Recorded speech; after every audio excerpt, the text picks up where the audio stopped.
My hair's not greasy. This was literally a shower thought. Just sort of solidified in my mind while I was showering. I think that people are missing a really big part of how the whole manifestation thing happens. And what your objective here really is. It's pretty clear to me that most people are thinking that the imaginal act, the 4D, that experience is the means to the end of getting the thing. But you don't adopt the state to get the thing. You want the thing to get the state. That's the whole reason that you want it. Think about it. You want the person so that you can be in the state of feeling loved and loving somebody. You want money so that you can be in the state of not worrying. So you can be in a state of security so that you can be mentally free and peaceful in that way. And so you can go, oh, I want that. Click, bought. That's what you want. You want that state. You don't want the money. Money is useless. It's a piece of paper. You want what it does for you. You want the things you can buy with it for what that does for you. So the desire for the thing is the means to the state, which is the end. If you can wrap your mind around that, then you will completely understand why imagining in your mind and adopting the state is the end. That's the end. You bypass the means. The means to the end is your imagination in this case. And when you're in the state, you attract the thing. I hate the word attract.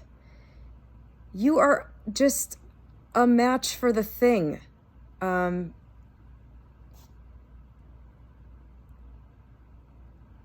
the thing is, when you realize that you can just select whatever state you want and that you don't actually need the physical thing to get into the state, that's where you realize that you're God. I'm not sure if this is an explainable phenomenon, but when you realize that you don't need any of the things that you thought you needed in order to adopt the state, you are free. You realize you don't need anything, and therefore you can just enjoy everything. Life becomes a dream. I'm telling you this from experience. I've been living this for the last 2 months. And what happened was basically when this just solidified for me, it removed my need for anything. If you haven't experienced that, I sincerely hope you do, because it's amazing. And what happened after that for me was my embodying the state of basically being ecstatic, which is for me kind of just what happened, because I've done a lot of work on other areas of my life before this. Like I've built wealth already by adopting the state. I've gotten myself into down to my ideal weight by adopting the state.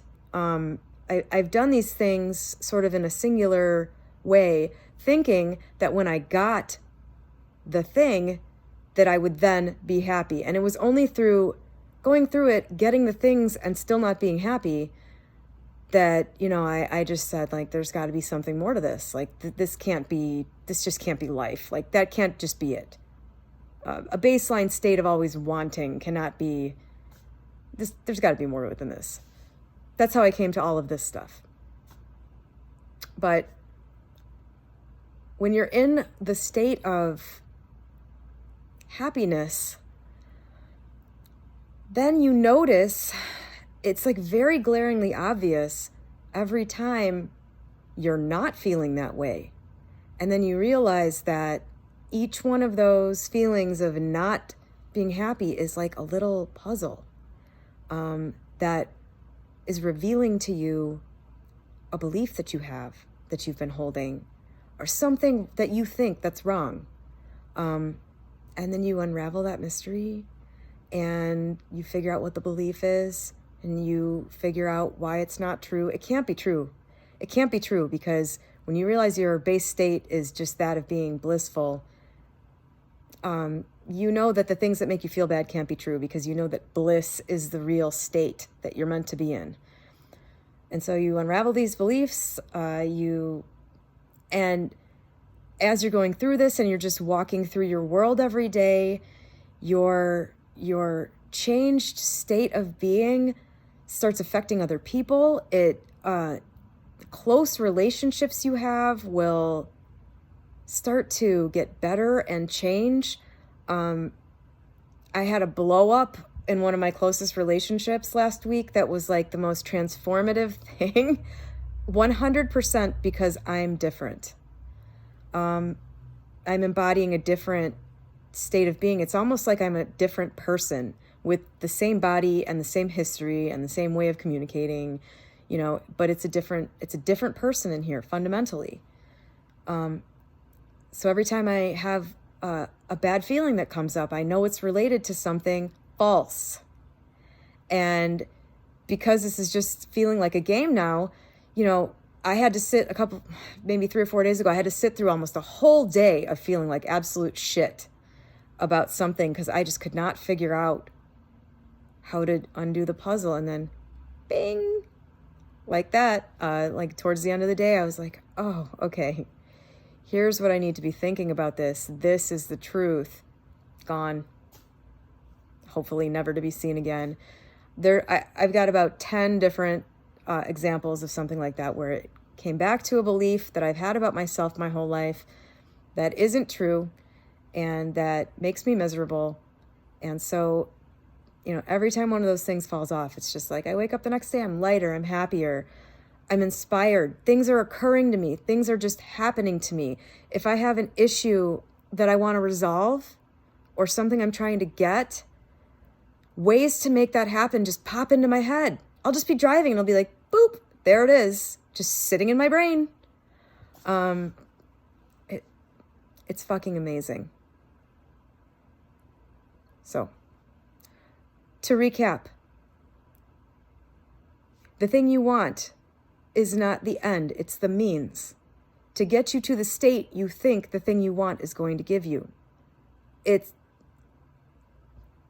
not going to give you that. It might give you a little part of that, but it's not going to give you the overall picture. Adopting the state, it's like you fast forward to the end, and then you get all the stuff plus more, plus in a better, easier way than what you thought, you needed to do to get there. That's what the imaginal act is for. That's what adopting the state is for. You are God.